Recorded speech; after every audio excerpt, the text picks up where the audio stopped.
Joe Beermaster here. We have a Keurig coffee maker, and a lot of times these things only last about a year or two. And I'm going to show you the ultimate way to fix it.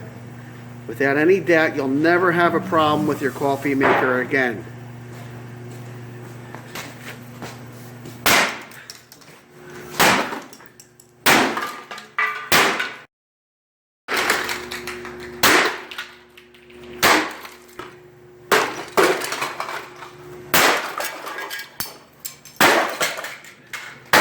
And that's how you clean a coffee pot. that's how you fix your Keurig, so you'll never have a problem with it again.